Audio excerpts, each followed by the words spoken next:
to order if we could, please. The first item on our agenda is the opportunity for public comment on issues that are on the agenda. Does anyone wish to address the council? Seeing none, we'll move ahead. We have no docket to approve today, but we do have a summary to approve. Is there a motion? Have a motion by Councilmember DeCamp and a second by Councilmember Beard to approve the summary of April 22nd. Any discussion? Seeing none, we'll proceed to vote. Those in favor of approving the summary, let it be known by saying aye. Opposed, no. The motion carries. We have no budget amendments. We do have a few items of new business. Is there a motion? So moved, Mayor. Have a motion by Councilmember Beard and a second by Councilmember Ellinger to approve the items of new business. Is there any discussion? I see none. Councilmember Ellinger. I see we have, and I'm looking at number D, the 3.8 for the construction of the main chance trail. When's the date that that's supposed to be completed by? Let's see. I see Mr. Levin in the background, and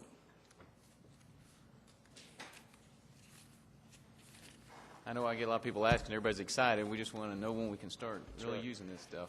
We are going to start the design this year, and construction will be completed by 2010. By 2010? In all actuality, construction will start in 2009. 2009. Okay, great. Thanks. any other discussion on the items of new business? See none, let's proceed to vote. Those in favor of approving the items of new business, please let it be known by saying aye. Aye. Opposed, no. Motion carries. We're now down to the presentations. The first one is the Corridors Committee. Dr. Stevens. Thank you. The Corridors Committee met in its regular session on the third Tuesday, last Tuesday.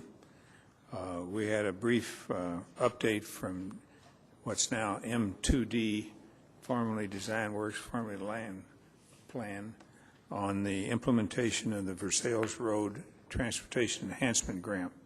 You recall that we received about $200,000 plus the match from the Transportation Enhancement section of the Department of Transportation, and they're hard at work implementing the plan, which was in place, to provide fencing, vegetation, some artwork, and so forth from the airport into the decussation of Maxwell and High. We also discussed the what's turning into what is a controversial matter, and that's Tates Creek sidewalks. Of course, we don't know whether we'll get the grant or not. If we don't get the grant, it won't be very controversial. If we do, then we'll have to make a decision about what we're going to do. But some of the people who don't want the sidewalks are getting very organized about it, and even soliciting in neighborhoods adjacent to Tates Creek petitions to oppose it. But we'll see what happens when we hear about the grant. There are 3 corridors that we're working on currently this year. One's the Harrodsburg Road Plan. There's been no plan for Harrodsburg Road, and we put out a request for proposal from Broadway to Military Pike, which is quite a collection of different vistas and neighborhoods. And this week we had a meeting of the committee to review the plans and chose a vendor. We also chose one for the dry stone fence, which the Corridors Committee had $100,000 plus $25,000 commitment from the urban county government, and we plan to supplement the new roundabout, which the State Highway Department will place at Alexandria and Old Frankfort Pike, with a dry stone fence along the southwestern portion of that roundabout, on a farm that was formerly owned by Colonel Davis, but I understand now is owned by 3 Chimneys. The Also, we have awarded a contract to a vendor for the Newtown Pike corridor from the urban service boundary, we think, into Main Street. Most of the work will be done from New Circle Road to Main Street, as the Highway Department, as you probably know, plans to redo Newtown Pike from the interstate to the New Circle Road and the New Circle Road interchange sometime after 20110. So we thought it would be more appropriate to spend the money on the part of the road that won't be torn up after that time. We'll be bringing contracts to the council as time goes by to carry out these plans. We also, the forester who attends our Carter's meeting pointed out that though our downtown trees look pretty good today, they've all leafed out, and I didn't see any ones that failed to make the winter through, but there will be some that will die and some that will need watering, almost all of them, and pruning to maintain their viability. And we don't have any money in the budget for that this year, so we have to look around and see what we can find for that. The reforest of bluegrass, the mayor tells me, went very well because he went out there to plant some trees, but they had already finished it all by the time he got there. So we had a large crowd, more than anticipated, and so the trees were all on the ground when you got there. Is that correct?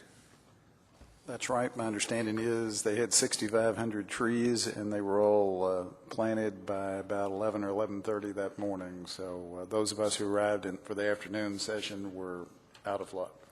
Well, I'm sorry to hear that you're out of luck, but I'm glad the trees are in the ground, and we hope that they will all live and flourish. That wraps up our meeting. We'll meet again. I think next month we're going to meet on the second Tuesday of the month rather than the usual third. Thank you. Thanks. Are there any questions for Councilmember Stevens regarding the Corridor Committee? Councilmember Beard. Dr. Stevens, the trees that were planted in the primarily in the median of Tate's Creek, and the timing of such with the drought we had last fall, I was wondering how much attrition we had in those trees. Has that been determined yet? Well, I can't give you the actual number of trees, but some did die, of course, and they were kind of put out at a bad time last year. Yes, they were. And, of course, the ones but they're in the process now of replacing those dead trees. Oh, okay. And right now. And also they added to it now, the trees extend all the way down to Lansdowne Shopping Center. Right. And also they're going to put a few more at the request of citizens who live at Alumni and Tate's Creek to extend them a little further towards that intersection. So now we have trees virtually from Lakewood down to Lansdowne Shopping Center. Thank you. We had some money left, or trees left over, so they can do that. Well, that's great. Anything further? All right. We'll move along to the Intergovernmental Committee report. Thank you, Mayor. I'll take care of that. Over here. The Intergovernmental Committee met on April the 22nd. We had two broad issues that we discussed on that day, one being the pay equity issue and the other being boards and commissions. Specifically with the pay equity issue, we discussed the pay equity ordinance. We talked a little bit about the history of the ordinance, which began in 2002.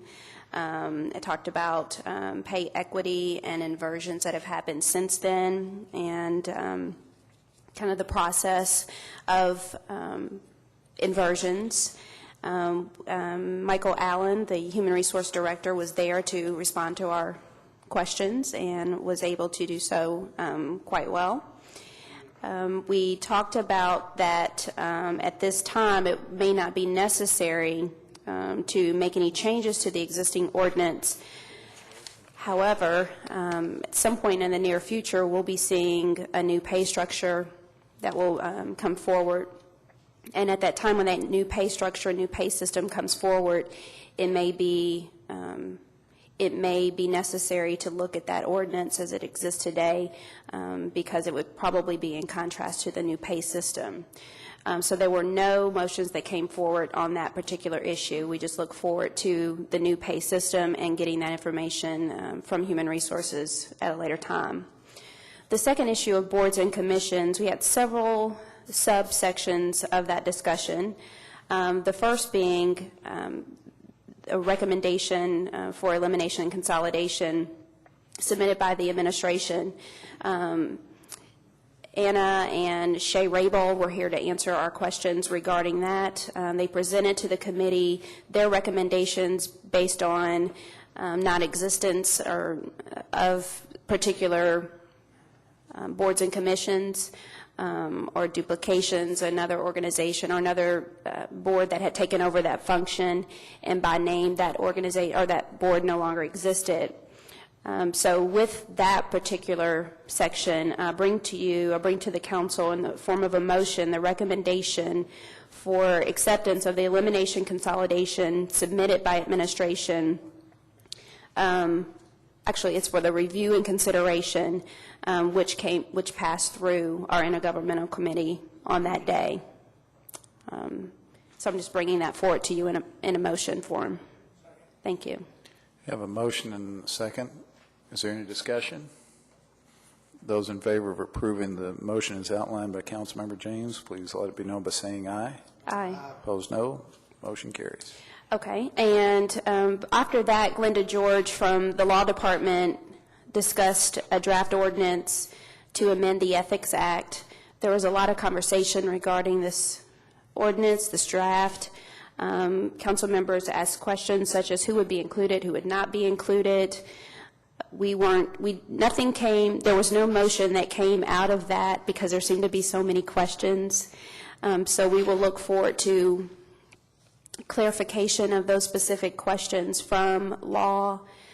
One of the main concerns that council members seemed to have was about the administration costs associated with the draft ordinance and how we would inform council members, committee members, how would that function in our council clerk's office, who would handle that additional workload, that sort of thing. So that information will come back to the committee for further discussion at a later time. Councilmember Vice Mayor Gray recommended a matrix showing the cost, so we'll look forward to reviewing that as well. Another issue related to boards and commissions had to do with the posting of information from those boards and commissions on our LFUCG website.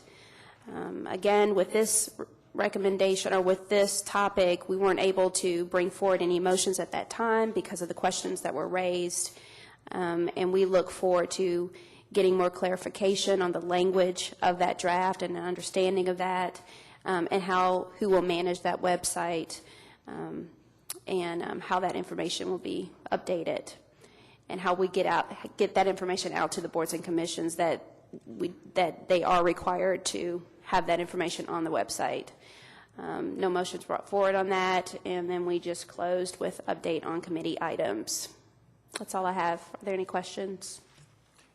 Does any member have questions for Councilmember James? See none? We'll move ahead. Thank you very much. Thank you, Mayor. It's my pleasure to now call to the podium William Wharton, who is Executive Director of the Lexington-Fayette Urban County Human Rights Commission, for discussion of some fair housing matters. Mr. Wharton. Thank you, Mr. Mayor. On behalf of the Commission, I want to thank you for letting us have this opportunity to present our Fair Housing Awards this year.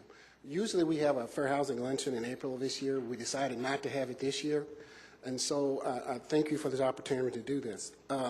April is National Fair Housing Month, and this year we commemorate the 40th anniversary of the passage of the Federal Fair Housing Act, and we reaffirm our dedication to maintaining equal access to housing for every American. On April 11, 1968, President Lyndon B. Johnson signed the Fair Housing Act, 1 week after the assassination of Dr. Martin Luther King, Jr., and during a period of civil and racial unrest in our country. This important legislation was one of a series of special civil rights legislation that sought to secure the rights of individuals and extend the full blessings of liberty to all Americans.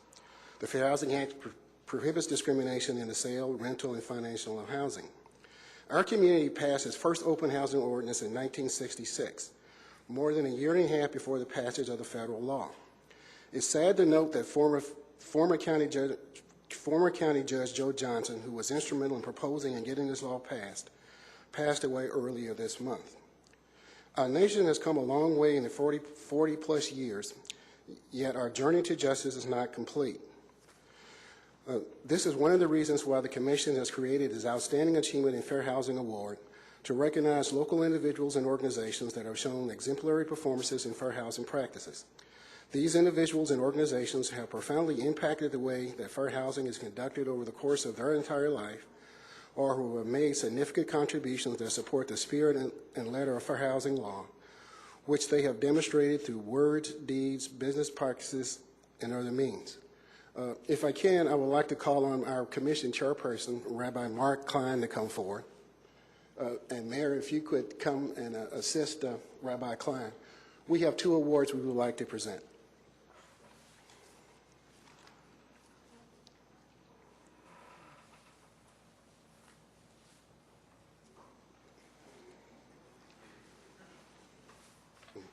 Our first award, it goes to the Lexington Bluegrass Association of Realtors. LBAR has been a valuable partner with the Commission in promoting fair housing and equal opportunity in our community. LBAR has created a nonprofit arm called the Realtor Community Housing Foundation, whose goal is to empower low-income families and strengthen neighborhoods by assisting homeowners in the need with modifications and necessary repairs. These programs provide home repairs for low-income elderly homeowners, installs accessible ramps for people with disabilities or other mobility impairments, and they help single-parent graduates of Virginia Place to become first-time home buyers. The Housing Foundation has grown to include other partners such as the Remodelers Council of the Home Builders Association, the Mortgage Bankers Association, business partners such as Lowe's of Lexington, faith partners such as Emmanuel Baptist Church and Shiloh Baptist Church, and others. LBAR also supports the community with many volunteer efforts as they serve on boards and commissions as representatives of their organizations. They support other diversity and other cultural initiatives in our community by providing monetary donations and our volunteers. For many years, LBAR has partnered with the Commission to provide fair housing training to their associate members. But LBAR has gone further. They now include cross-cultural training and programs for members to learn from other business practices and for clients from other countries, such as Chinese, Japanese, Latino, Indian, Pakistani, and Middle Eastern background. The Commission is deeply honored to present this award to LBAR because of its significant contributions and support for the spirit and letter of fair housing laws, which they have demonstrated through words, deeds, and business practices. And here to accept the award on behalf of LBAR is their President, Judy Kraft.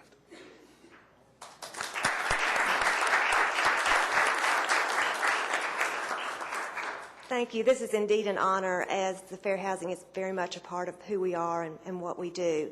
So on behalf of the 2,365-member Lexington Bluegrass Association of Realtors, I would like to thank you very much for this honor.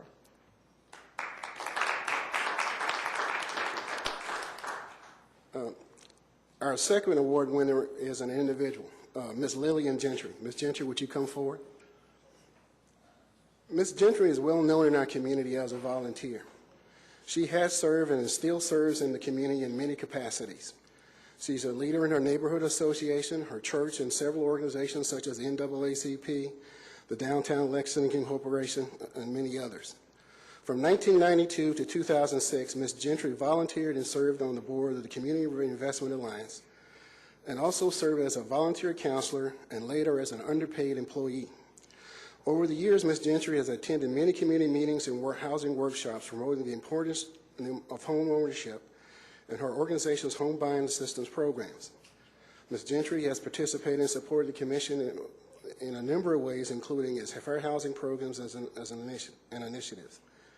As a counselor, she has mentored and nurtured first-time home buyers, in realistically evaluating their readiness for a home purchase, help them understand their financing, their down payment options, and help them navigate what can be called an extremely confusing and difficult process. She has also counseled individuals to remain homeowners after purchase.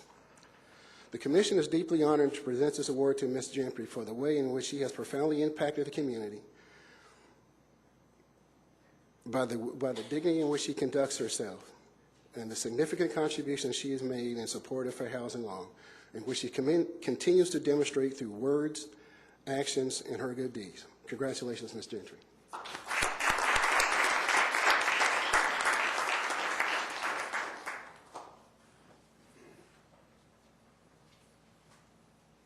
I would like to take this opportunity to say thank you to the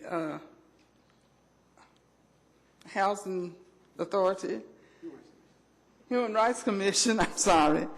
I have worked with several clients over the years, and I feel like that I have made an impact on the many lives of the people that I have worked with. And I feel honored to receive this award, and I look forward to continued work in the community. Thank you.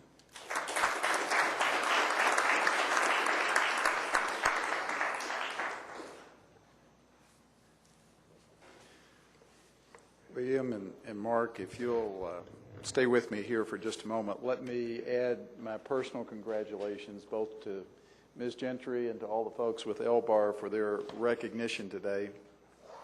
But before the two of you get away, I want to read a proclamation that I have signed. Whereas the people of Lexington and Fayette County established the Lexington-Fayette Urban County Human Rights Commission in January 1967 to protect the civil rights of all citizens, and whereas the people of Lexington voiced their commitment to adequate and fair housing by passing the city's first fair housing ordinance on August 1, 1967, and whereas on April 11, 2008 is the 40th anniversary of the passage of Title VIII of the Civil Rights Act of 1968, establishing fair housing as the public policy for the entire nation, and whereas our government and judicial system are built on the foundation of equal rights for all before the law, now, therefore, I, Jim Newberry, Mayor of the Lexington-Fayette Urban County Government, do hereby proclaim April 2008 as Fair Housing Month and call on all groups, governmental and non-governmental agencies, educators, and citizens to recognize and promote the principles of the Civil Rights Act, including fair housing. My pleasure.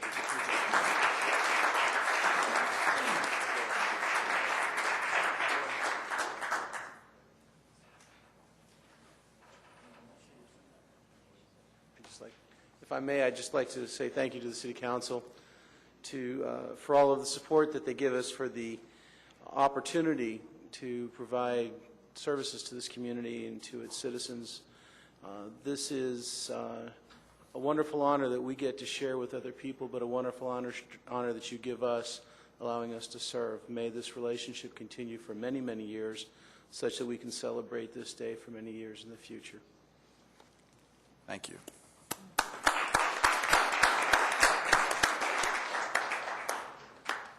That brings our presentations to a conclusion. We're now ready for council reports. The first person I have listed is Councilmember Henson. Just escaped. Do you have a report? Yes. Okay. I want to do a follow-up on the cleanup of Wolf Run Creek. Let everyone know that we had a great time. We filled up a city dump truck with a lot of different unusual items. And I will definitely let everyone know when the next cleanup is.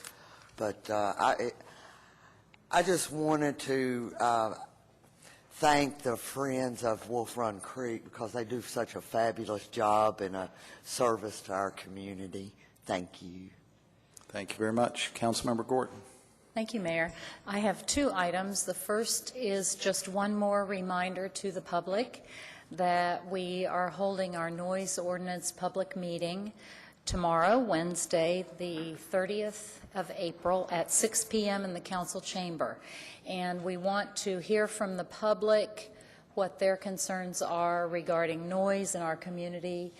And we will then take that to our noise task force to work on possible solutions. And once again, I will say we are not hearing any barking dog complaints. That was already heard by the dog task force. And then secondly, on a little more serious note, I wanted to publicly make note of the passing of Ken Spear. Ken Spear was a wonderful neighborhood leader and became over the years known as the mayor of Glendover Road. And everybody in the Glendover area knew that he was the mayor. I don't know if you knew that, Mayor. But it was because of his leadership in the neighborhood and his fondness for neighborhood activities. And he did pass away this weekend, and I just wanted to make note of that because he was a great neighborhood leader. Thank you, Mayor. Thank you very much, Councilmember Gorton. Councilmember Stinnett. Thank you, Mayor. I just have one item, and maybe hopefully some help from Commissioner Kelly. In last budget, FY08 budget, we appropriated $3 million bond for road resurfacing, but also in that budget was some municipal aid money. Usually it's about $1.6 million or so. I don't recall the council actually allocating that $1.68 into what roads. Can you give us an update? You don't have to do it today, unless you just want to. As to, I know we've allocated $3 million and created our list per the resolution that passed the money, but where are we at on the $1.6 million? Because paving season has opened and a lot of people want their roads paved. You're very fortuitous in asking when you did. I think it's about 1.3 million rather than 1.6. But Leo just gave me the list, which I have not given to the mayor yet, so the mayor should be the one that presents it rather than me. So, okay, it is done. And it is divided up into the 12 districts. Yes, it is. Okay, thank you. Appreciate it. Councilmember McCord. Thank you, Mayor. Just a couple of things. I move to approve the neighborhood development funds for this week. Have a motion by Councilmember McCord and a second by Councilmember Myers to approve the NDF. Any discussion? Those in favor, please say aye. Aye. Opposed, no. Motion carries. Thank you. The other thing is tonight at 7:30 at 669 Bayswater, the home of Lee Meyer, there's a discussion of the 9th District parks, all the parks that are in the 9th District, and where we are with certain capital projects and so forth. Certainly welcome every member of the district to come out to that event. And lastly, we were discussing earlier in the Outside Agency Oversight Committee today with Commissioner Coe and Commissioner Helm about a number of things that are going on right now in this year's budget. But one of the things that we don't get an opportunity to do as council members and as commissioners and administration is to step back and look at what are the trends that are coming our way. Councilmember Beard brought up the point that as baby boomers now are already at 62 and will start to start coming over in mass, all 77 million baby boomers, what are we doing as a community for those things? As you have 4 generations working side by side and you have more eligible drivers over the next 20 years than you've ever had before, right when gas prices are going through the ceiling and you cannot have enough money to build roads, what are we going to do? And so I would like to challenge the administration and all those that sit up here in this body that long after we're gone, we need to be thinking about the policies that need to be set for the trends that are coming our way. And it's real hard to do sometimes in a budget year, and certainly we're focusing on line items right now. But I would ask that after we get through the budget process that we begin to have discussion 2 at a time, 3 at a time, or together on retreats about what are these trends that we see in our worlds and the things that are important to us. And administration-wise, what do we see and what do we need to be preparing for, not just in FY09 and 10 and 11, but on down the road. And so I just want to make that challenge for each of us sitting up here. I also would say that I mentioned this earlier today, that we have a very unique snapshot right now with this council and with this administration where there's a tremendous amount of talent in this city government, along with the folks that serve every single day in the civil service, that we really need to inventory what talent we have and how to maximize that talent. And sometimes we don't, as council members, get the opportunity to bring a lot of our outside abilities to the job. But I would just ask that over the next, over June and July and August, that we take a look at opportunities to have that discussion, Mayor. And I look forward to hearing what commissioners have to say as well as other council members. Thank you, Mayor. It's a good suggestion. Thank you. Councilmember Blevins. Thank you, Mayor. I want to echo Councilmember Henson's comments about the Friends of Wolf Run Creek. They're an outstanding group that continues to do great work on behalf of our watersheds here in the community. I want to share the thanks going out to them. I also want to say thanks to the mayor, Councilmember Gorton, and Councilmember Ellinger for joining me last night at the meeting of the Pasadena Neighborhood Association. Just a reminder to everyone in the community that neighborhood associations are the strength and pillar of our community. Be sure to join yours. And lastly, it's come to my attention that the code enforcement abatement funds budget has been exceeded again this year. We're going to need to address that as a council, I believe, because we're going to get a lot of complaints over time. So, Commissioner Bennett, I know you and Mr. Jarvis are already looking at this. I wanted to offer my office to help when you've got your numbers together to help resolve this, because we're not going to be able to go into the mowing season, as you well know, without abatement funds. Council members and the general public, the abatement funds are used when a property owner does not take care of their property, and we as a government have to go in and clean up a mess. Generally, that's mowing or trash abatement, that sort of thing. So we'll be taking a look at that. And Commissioner Bennett, if you'll work with me, I'll be glad to liaise to the council. That's all I had, Mayor. Thank you. Thank you. Councilmember Crosby. Thank you, Mayor. I've got three meetings I'd like to announce. The first is this Wednesday night, April 30th. The Fairways at Lakeside Neighborhood Association will be meeting at Eagle Creek Library at 7 p.m.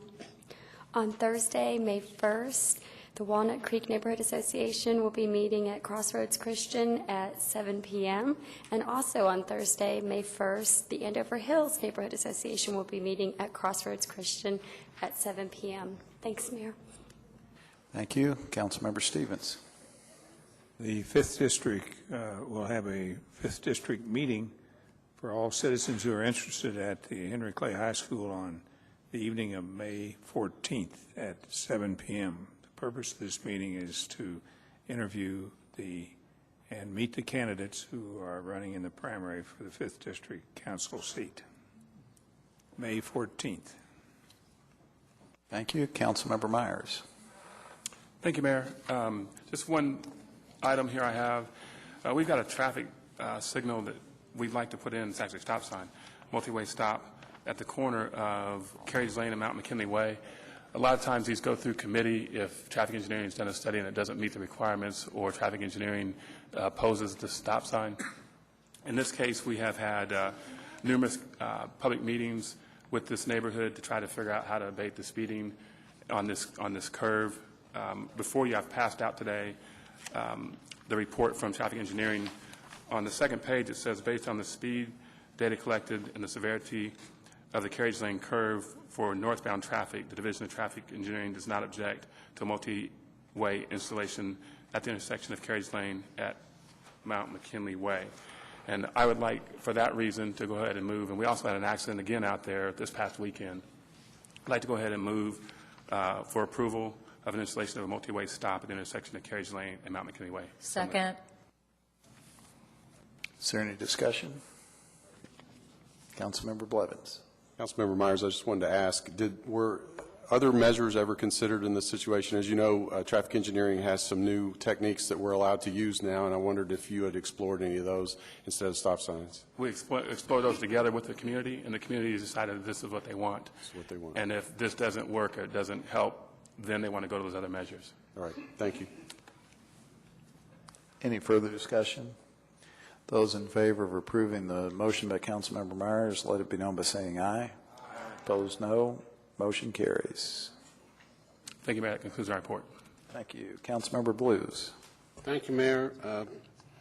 Tonight at 6:30 p.m. at the Martin Luther King Park Shelter, there will be the second public meeting in a series of three related to the Green Acres Stormwater Sewer Project. The public meeting tonight will focus on the study area of the Winburn neighborhood, and I urge all the folks in in that area of Windburn to come out to this meeting, to especially if you've experienced any floodwaters in or around your property. The meeting, once again, 6:30 p.m., the Martin Luther King Park Shelter. It's an important meeting, and look forward to seeing you there. Thank you, Mayor. Thank you very much. Does any other council member wish to make a report? All right, we'll move along. There's no mayor's report today. That takes us down to public comment. Does anybody wish to address the council on matters that have not been on today's agenda? Seeing none, we'll entertain a motion to adjourn. Have a member by Council Member Beard and a second by Council Member Myers to adjourn. Those in favor, please say aye. Opposed, no. Motion carries. Thank you very much.